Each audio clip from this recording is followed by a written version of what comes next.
모든 생물 가운데에서도 인간이라는 종을 특수한 존재로 볼 타당한 근거는 무엇일까? 그것은 문화라는 한 단어로 요약할 수 있다. 문화적 진화는 유전적 진화와 유사하다. 그러나 그 속도는 비교할 수 없을 정도로 빠르다. 문화적 진화가 인간에게만 있는 것은 아니지만 인간만이 문화적 진화의 위력을 제대로 보여주고 있다. 언어와 의복, 음식, 의식, 관습, 예술, 건축, 기술, 공학 등의 변화는 매우 빠른 유전적 진화처럼 보인다. 그러나 실제 유전적 진화와는 관계가 없다.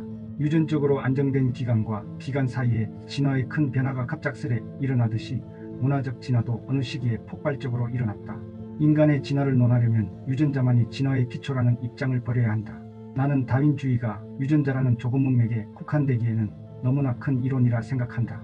물리학의 법칙이 온 우주에 적용되듯이 모든 생물체에도 공통적으로 적용되는 근본 원리가 존재할까? 나는 존재한다고 믿는다. 그것은 모든 생명체의 진화는 자기 복제를 하는 유전자의 생존율 차이에 의해 이루어진다라는 것이다. 그렇다면 다른 종류의 자기 복제자와 진화는 없는 것일까? 나는 새로운 자기 복제자가 최근 바로 이 지구에 등장했다고 생각한다. 그것은 오래된 유전자를 제쳐버릴 정도로 빠른 진화적 변화를 달성하고 있다. 그것은 아직 탄생한 지 얼마 되지 않아 자신의 원시 수프 속에 둥둥 떠 있다.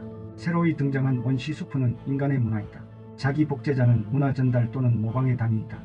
그 이름은 그리스어 어근과 유전자의 발음을 고려하여 밈으로 지었다. 밈은 유전자처럼 밈풀 내에서 퍼져나가며 뇌에서 뇌로 건너다닌다. 뇌는 유전자의 진화로 만들어졌다. 뇌는 밈을 만드는 수프다.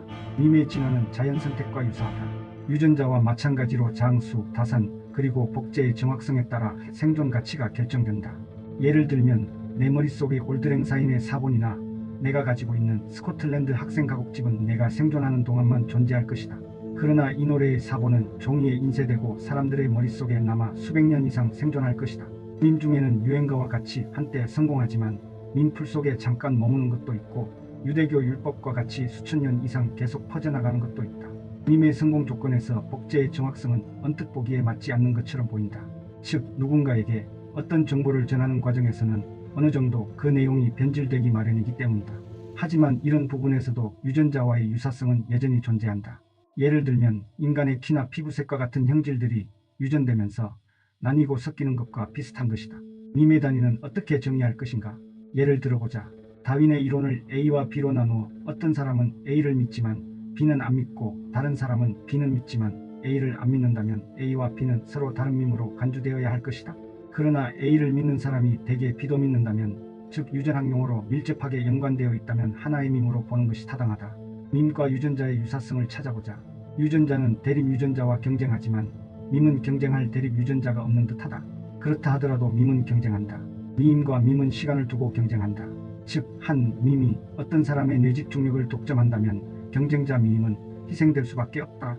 밈은 라디오와 텔레비전의 방송 시간, 광고 게시판의 공간, 신문 기사의 길이, 그리고 도서관의 서가 공간 등과 같은 곳에서도 경쟁하고 있다. 유전자의 유전자 복합체처럼 밈에서도 밈 복합체가 발생할 수 있을까? 예컨대 신의 밈이 다른 특정 밈과 결합하고 또 이 결합이 밈 각각의 생존에 도움을 줄 수 있을까? 우리는 건축, 의식, 율법, 음악, 예술, 문서화된 전통 등을 교회와 서로 돕는 밈으로 간주할 수 있을 것이다. 예를 들면 종교의 지옥불 협박이다.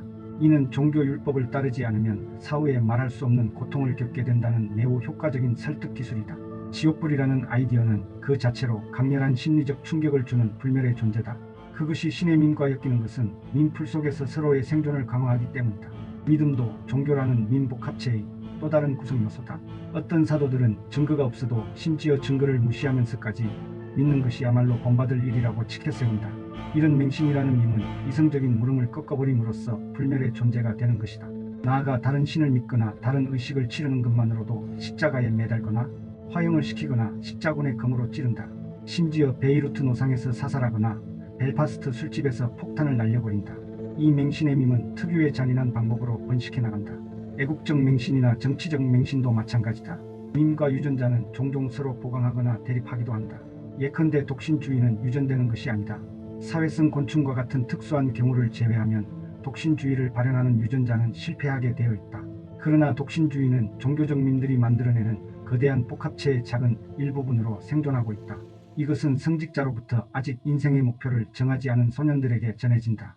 유전자 복합체가 진화하는 것처럼 밈의 복합체도 진화하는 것으로 추측된다. 문화적 환경을 이기적으로 이용하는 밈은 자연 선택에서 유리하다. 문화적 환경은 다수가 선택하는 밈들로 구성되어 있다. 그러므로 밈풀은 진화적으로 안정한 세트의 속성을 가진다. 밈에는 부정적인 밈만 있는 것이 아니다. 우리가 사후에 남길 수 있는 것은 유전자와 밈 두 가지다. 그 중에 유전자는 세대를 거듭할수록 기여도가 미미해진다. 그러나 우리가 세계 문화에 무언가 기여한다면 어떨까? 예컨대 좋은 아이디어를 내거나 음악을 작곡하거나 점화 플러그를 발명하거나 시를 쓰는 등의 활동들 말이다. 그것들은 우리의 사후에도 온전히 살아남을 것이다. 이기적인 유전자는 선견의 능력이 없다. 자기 복제자는 마지막에는 이익이 될지라도 눈앞의 손해를 감수하려 하지 않는다. 비둘기파의 공동행위 전략이 모두에게 유리함에도 자연 선택은 ESS를 선호한다. 진정한 이타주의의 능력을 인간이 가지고 있을까? 그렇지 않다고 하더라도 맹목적인 자기 복제자의 이기성이 초래할 최악의 상황을 인간의 선견지명이 구해주리라고 기대할 수는 없을까? 우리에게는 이기적인 유전자나 이기적인 밈에게도 반항할 힘이 있다. 진정한 이타주의가 자연계에는 있을 여지가 없고 존재하지도 않는다. 그러나 우리는 그것을 의식적으로 육성하고 가르칠 방법을 논할 수 있다. 이 지구에서 우리 인간만이 유일하게 이기적인 자기 복제자의 폭정에 반역할 수 있기 때문이다.